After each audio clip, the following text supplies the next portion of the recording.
Morning class, you're welcome back to our class, to revision 6. So today we are going to look at the computation and the relationship between total product, average product and marginal product in economics. So without wasting much of our time, we'll go straight down to business. Let's look at the question. Use the table below to answer the following question. You have a table, you have a column for variable units of labor. Okay, that is the labor the worker has put in. When the first worker was put in, then what is the fixed factor, total product, average product, and so on. Okay, and you have a column for fixed factor, which is land. Irrespective of the volume of output, it is fixed, while the variable unit of labor varies, it changes.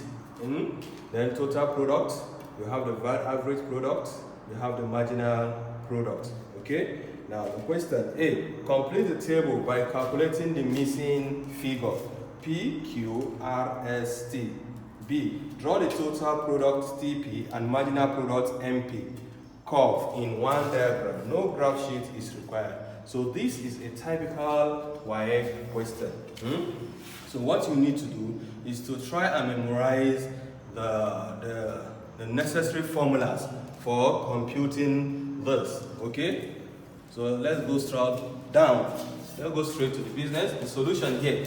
And first, what you need is to write down the formula, the necessary formula. Formula A1, total product, which is TP, is equal to average product times variable units of labor. Total product equals average product times variable units of labor. The average product AP is equals to total product over variable units of labor. And 3, marginal products MP, TP2 minus TP1, that is total product 2 minus total product 1, all over variable units of labor 1 minus variable, here should be variable 2 minus variable 1. Okay? Alright, let's move. Then A, calculate P, average product. Here should be 2 and here should be 1. Okay, average product of the question P. Then you now go straight to the question P. Where can you find P? Okay, P is found in the average product, which is this column. All right, which is P, average product. So let's look at the formula for average product. It says total product TP all over units of labor. Okay, so TP, therefore P is equal to total product of the third unit. You can see when you trace it, P is the third unit of labor, third unit all over third unit of variable labor. Alright, so the third unit of total product is, the total product is 36. 36 divided by 3 is equal to 12 kg. Okay, that is P. Then Q is average products. Average product. Average products of the 6th unit of labor. Q, therefore Q is equal to TP of 6 units all over 6 units of variable labor. Okay, so the total product, where is our Q? Which is here, Q, which is the 6th unit of total product, which is 60, all over the 16 divided by the 6 units of variable labor, which is 6. You have 10 kg. Okay, then calculate R. R, let's look at R. Okay, R falls in the column of what? Marginal product. Now, what is our formula for marginal product?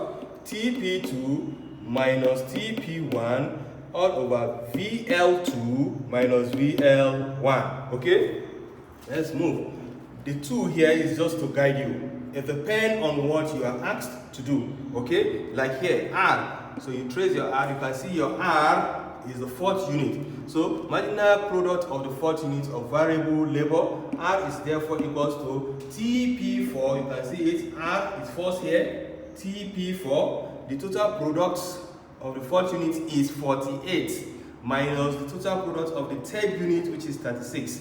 Okay, 48 minus 36 and 4 minus 3. That is what you have here. 48 minus 36 all over 4 minus 3. 48 minus 36 is 12 all over 1. You have 12 kg as the marginal product. Now calculate S. Marginal product still, you can see it, 6th, okay, which is the total product of the what? 7th unit minus the total product of the 6th unit all over the variable labor of the 7th unit minus the variable labor of the 6th unit. That is what you have here. 60 minus 60 all over 7 minus 6, 0 over 1, which is 0 kg. Okay, from here you can even see it. 60 minus 60, 0. 7 minus 6, 1. Okay, now T, marginal product of T here, what is the 8th unit? Okay, the 8th unit is 56. Total product, the 8th unit's total product is 56 minus the 7th unit total product, which is 60. 56 minus 60 all over 8 minus 1. That is what you have here, minus 4 over 1, minus 4 kg. So with this, you've answered question A. Alright, so now let's move to question B. Draw the total product TP and marginal product MP curve in one diagram.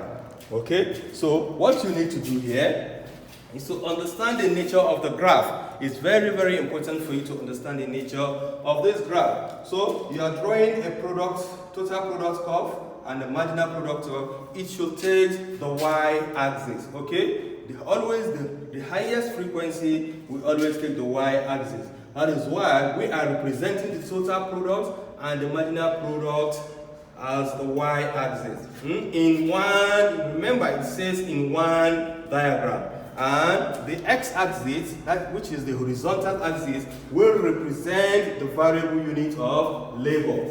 Yes. So the column we are going to make use of is the total product column, marginal product column, and the variable unit of labor. Okay? Now let's go. You can see, you can now start from here. When your variable unit of labor is 1, what is your total product? Your total product is 8. 1.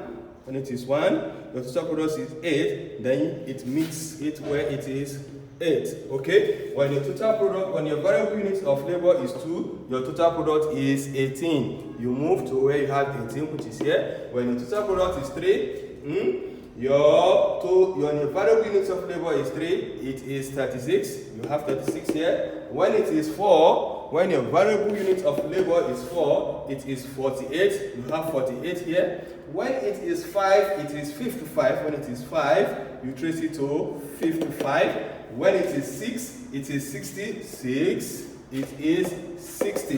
When it is 7, you can see 7 here, it is also 60. Then when it is 8, it is what? It is 56. When it is 8, it is 56. So what you need to do is to get your pencil, a sharp pencil, and trace what? The dotted lines you have, the stars here you start, okay? The coordinates. You meet the point, you join them together, you now have a curve known as the total product curve. Okay? You do the same to what? To the variable unit of labor as against average product. Okay? And that is why we have this. Okay? You can see our curve. From these 3 columns, we are able to draw a total product curve and your marginal product curve.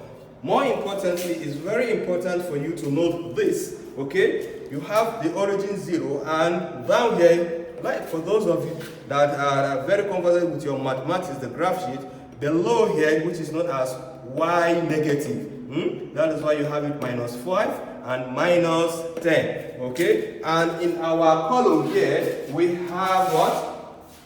We have, what do we have here?